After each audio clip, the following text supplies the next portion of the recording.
In a land torn apart by centuries of conflict, where 7 kingdoms battled for supremacy, one man harbored a dream of unification, a dream he would realize through sheer will and unyielding ambition. His name was Qin Shi Huang, the first emperor of China. A figure both ruthless and brilliant, he forged an empire that would echo through to millennia of history. This is the story of the Qin dynasty, the rise of China's first emperor, the monumental creation of the Great Wall, and the very birth of a nation. Before the empire, there was chaos. By the 3rd century BCE, the once mighty Zhou dynasty had crumbled, splintering China into 7 warring states: Che, Chu, Yan, Han, Zhao, Wei, and Qin. For nearly 250 years, this era, known as the Warring States period, was defined by relentless, brutal warfare. From this turmoil, the western state of Qin, once dismissed as barbaric, began its ascent under the leadership of King Yingzheng, guided by his pragmatic chancellor, Li Si. The Qin embraced legalism, a strict philosophy prioritizing law, discipline, and the absolute power of the ruler. Through a series of brilliant and merciless military campaigns, Yingzheng conquered the 6 rival kingdoms one by one. By 221 BCE, the wars were over, and he stood victorious, declaring himself Qin Shi Huangdi, the first emperor. With the wars won, Qin Shi Huang faced an even greater challenge: to transform a vast, diverse land of conquered peoples into a single, cohesive empire. His reforms were radical and swift. He standardized currency, weights, and measures, creating a unified economic system that allowed trade to flourish across thousands of miles. He ordered the unification of the writing system, ensuring that an official in the far north could read a decree from the southern capital. To connect his vast domain, he commissioned a network of roads and canals, laying the groundwork for China's future infrastructure.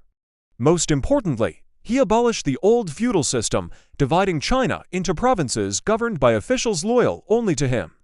For the first time in its long history, China was one nation, under one ruler. To defend his newly unified empire from northern nomadic tribes, Qin Shi Huang ordered the connection and expansion of existing regional walls into a single, massive fortification.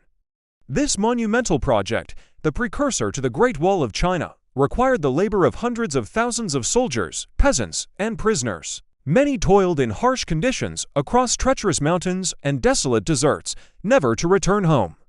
Yet, the emperor's ambition extended beyond the mortal realm. Obsessed with achieving immortality, he dispatched expeditions in search of mythical elixirs of life.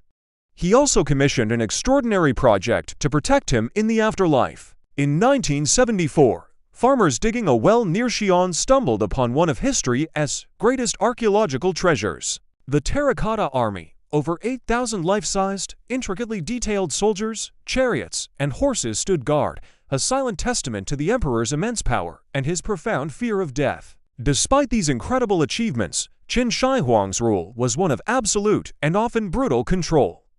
To eliminate dissent, he ordered the infamous burning of books, destroying philosophical and historical texts that contradicted his legalist ideology.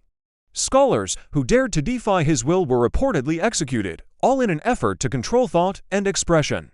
The immense cost of his construction projects, funded by heavy taxes and enforced by grueling forced labor, bred widespread resentment among the populace. When the first emperor died in 10 BCE, the dynasty he built with an iron fist began to crumble. His successors were weak and unable to maintain control. By 206 BCE, rebellions had erupted across the empire, and the mighty Qin dynasty collapsed after a mere 15 years. Though it was one of the shortest-lived major dynasties in Chinese history, the Qin's legacy is eternal. Qin Shi Huang gave China its name. Qin is the root of the word China. He established the centralized political structure and the concept of a unified national identity that would define every subsequent dynasty for the next 1,000 years. His vision of a strong, orderly state became the blueprint for the Chinese empire. He was a ruler who was feared, hated, and ultimately admired for his world-changing ambition. He sought immortality, and, in a way, he found it. From the ashes of the Qin, a new power would rise to usher in one of China's most celebrated golden ages, the Han Dynasty. Thank you so much for joining us on this journey through ancient China. If you enjoyed this video, please give it a thumbs up and consider subscribing to our channel for more stories from history. We'd love to hear your thoughts in the comments below.